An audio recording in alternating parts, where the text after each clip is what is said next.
0, 1. Let's get started.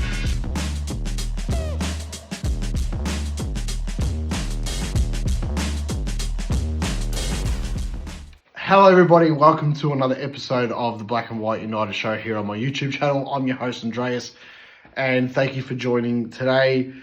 First of all, I just want to say a massive thank you to everyone who subscribed. I'm almost at 100 subscribers, which I didn't think was possible. I know it's only 100, but for me that's massive. I think I hit 50 in the first 2 weeks, and the next week and a half I've almost hit 100. So I really appreciate that, and also my last two videos have clocked 1,000 and 1,500 views in each, so that was like blown my mind.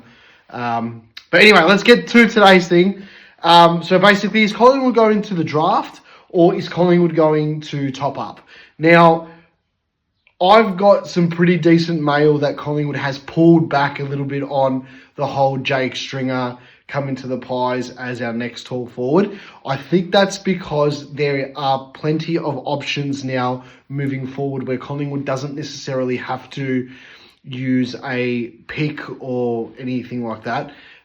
We are going to pursue, I think, Matt Taberner, the listed player from Fremantle, and potentially Harry Perryman from GWS as a defender.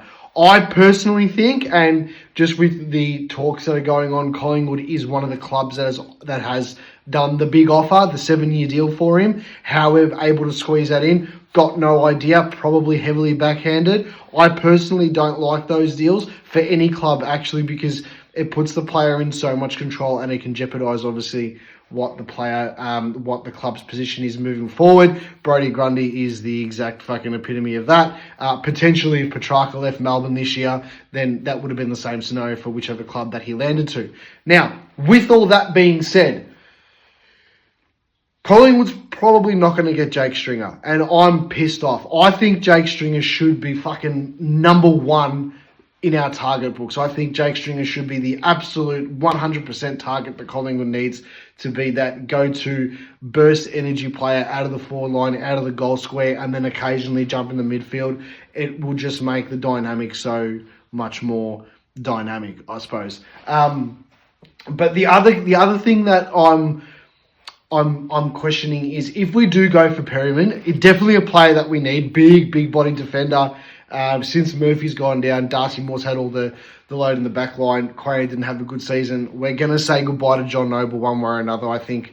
So, yeah, we need him, but do we have enough salary cap space more than anything? Now, I've stated here, just so we know, this is our draft capital, provisional draft so far. We're pick 48, 51, and 84. Now, if we don't lose any of those picks if we go for someone like Taberner. We're just going to get him on the books because he is basically for nothing. That's my understanding. I could be wrong. If so, correct me in the comments. Call it as you see it. But if we were to get Taberner and then he was to play that big third tall forward role, then I'm all for that. But I still think we can get Jake Stringer. What I think we should do is try and keep as much picks as possible. Get in some of the players that have been delisted that can fill those spots that we don't lose a pick for. For example, you can probably still snatch Tim Membry. I'd take Membry above everybody if that's the case.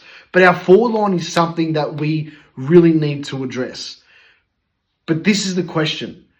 Do we scrap all that and be like, you know what, fuck it, let's go with the cattle that we've got? This is the draft picks that we have. Or do we top up? My opinion is this. Go for Jake Stringer.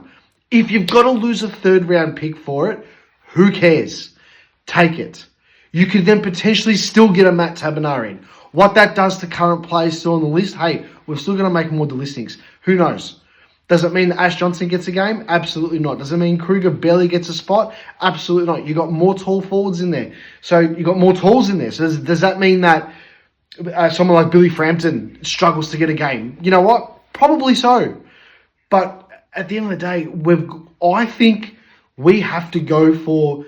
we've got to go for the flag in the next 2 years. Let's just face it, yeah? We've got to go for the premiership in the now.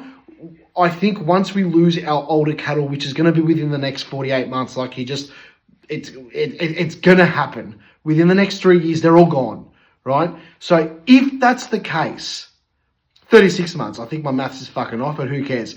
If that's the case, let's go for the flag now. Let's fill the holes that we need, and I really think the Pies are going to do that. If that means we've got to go through 3 years from, like, let's say 27 or 28, 29, 30, and we have a bit of a shit time, and we're down the bottom and we get picks and the next crop's coming through, that's fine. But at the moment, we can build a midfield and a forward line around the likes of McStay and Nick Dacos, even Josh Dacos pushing up to the half forward line, Bo McCreary. We can do that.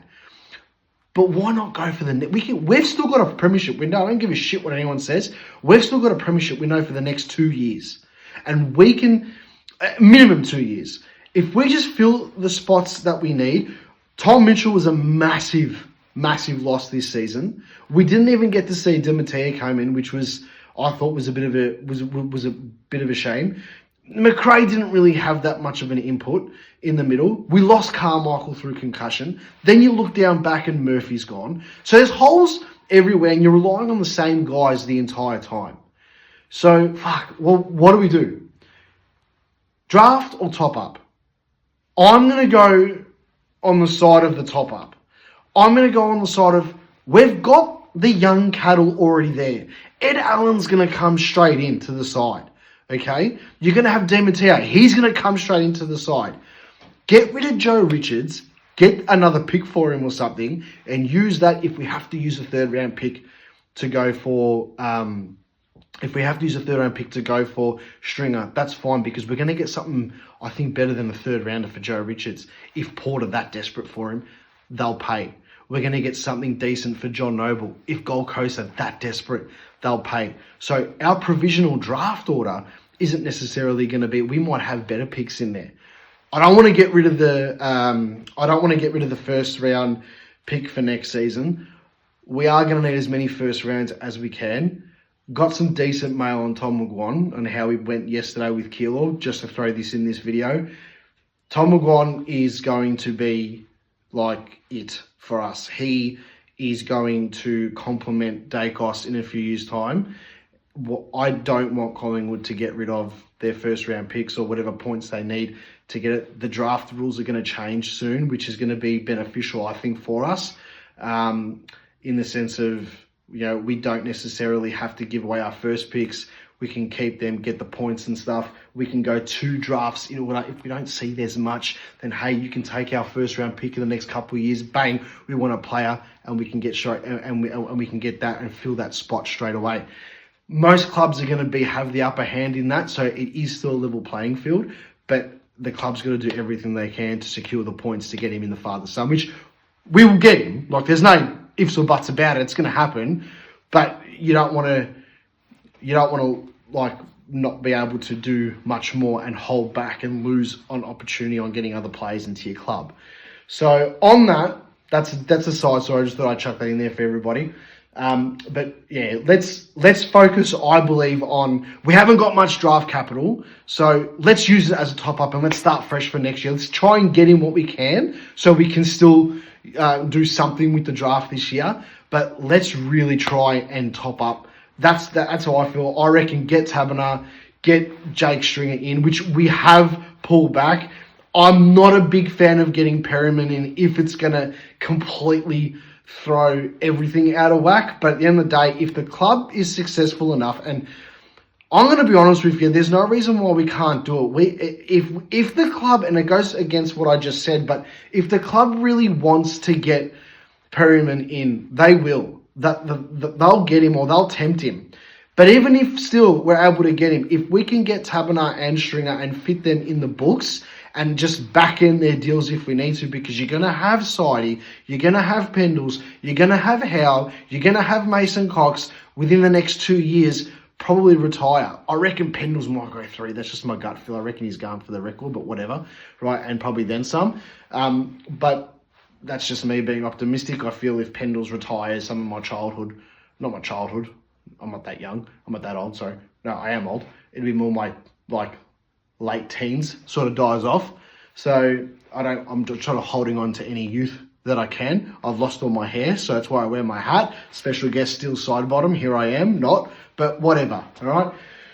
Look, back to the very start. Thank you everyone for subscribing. Thank you everyone for listening to my rants, my bullshit. I'm nothing special, but hey, I reckon I share some opinions that a lot of Collingwood supporters do. And the good thing is, what I love is that when I posted the link to the video in some of the Collingwood Facebook pages, some people were like fucking really shitty, and I was like, you know what, good. It creates discussion. Like, tell me why you don't want Stringer at the club. Tell me why you think Ginnivan was doing the right thing, or Ginnivan was doing the wrong thing, or why you hate Ken Hinkley, or why Ken Hinkley was doing the right thing with his bullshit at the semi-final. Like, it's fucking awesome. Like, let's be real, yeah? At the end of the day, we're going to see the Pies win another flag in a couple of years. I fucking hope so, but it is what it is.